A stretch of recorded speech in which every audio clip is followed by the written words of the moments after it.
All right, language lovers, let's dive in, shall we? We're tackling English today. A language that, well, sometimes gets a bad rap for being tough to learn. It's true. It does have a bit of a reputation. I mean, is it really that hard? Or is that just, something people say? That's a good question. It's like anything else, It has its challenges, sure, but every language does. But what often throws people off with English, I think, is that it's not always consistent. Yeah. The rules aren't always so clear-cut, right? Exactly. And it can change so much, too, depending on where you are, who you're talking to. Like that whole pronunciation variability thing the source material talks about. Oh, absolutely. Pronunciation. That's a big one. It's almost like, you can learn a word like, say, car, but then it sounds totally different depending on if you're in London or New York or Sydney. It's wild. So how do you even, as a beginner, where do you even start with that? Which pronunciation do you learn? That's where I think, especially when you're starting out, focusing on understanding is more important than trying to get the pronunciation perfectly. Makes sense.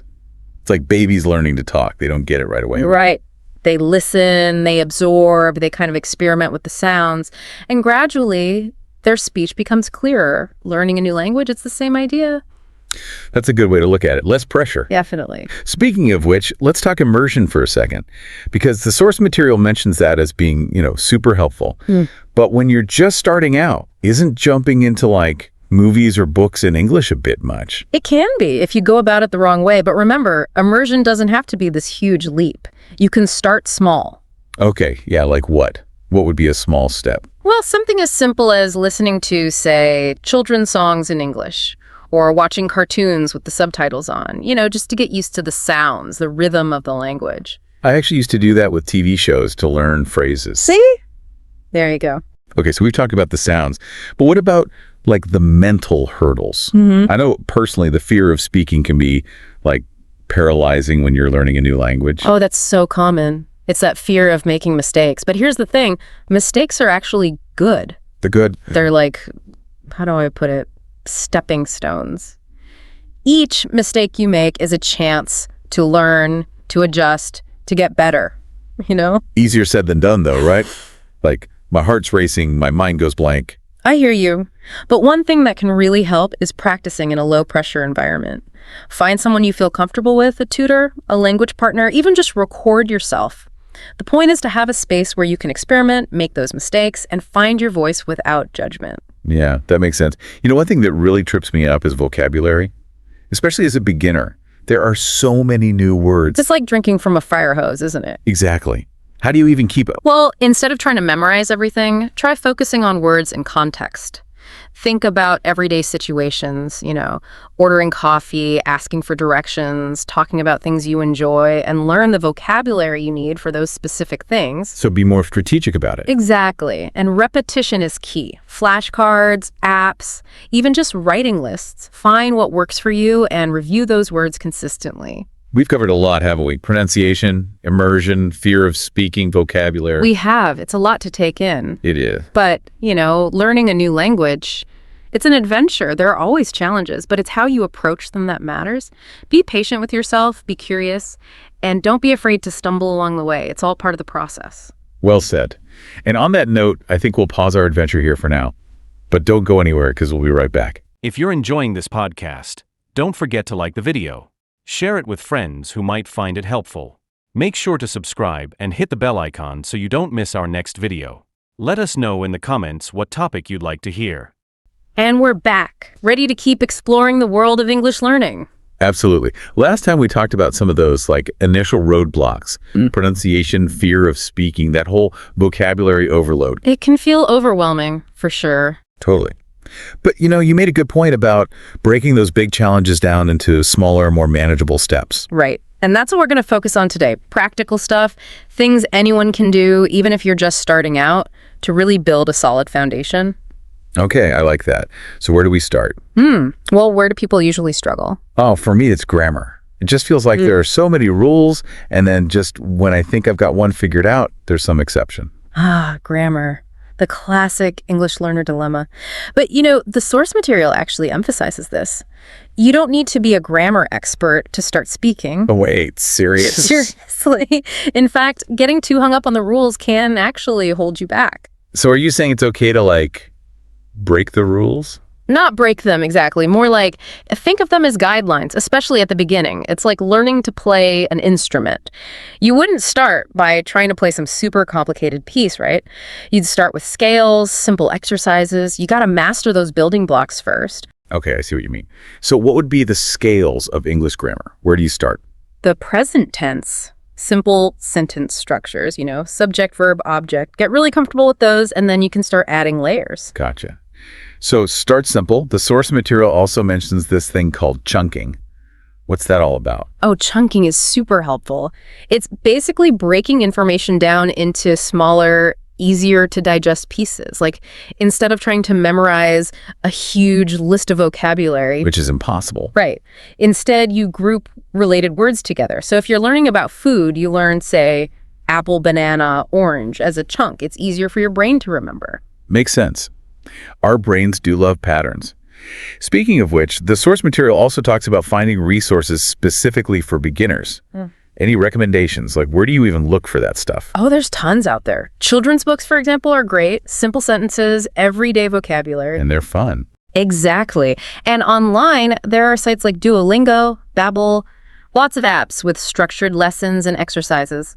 Plus, there are tons of free websites with vocabulary lists, grammar explanations, even games. Wow, so much to choose from.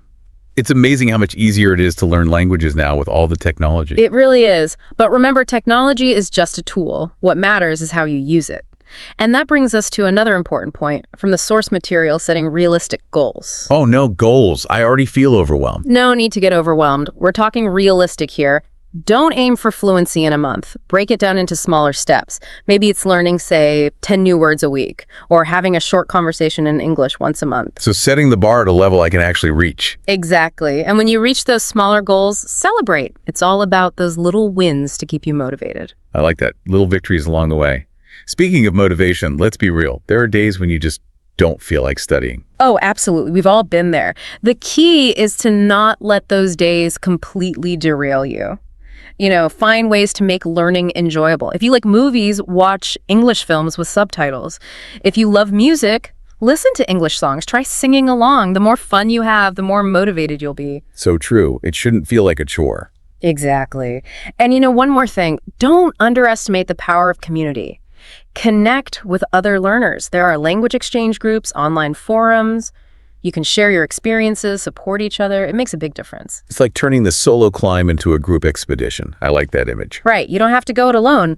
With the right mindset, the right tools, and the right people around you, any language learning mountain can be climbed. And on that note, I think we'll take another little break. But don't worry, we'll be back with more strategies and tips to help you conquer English.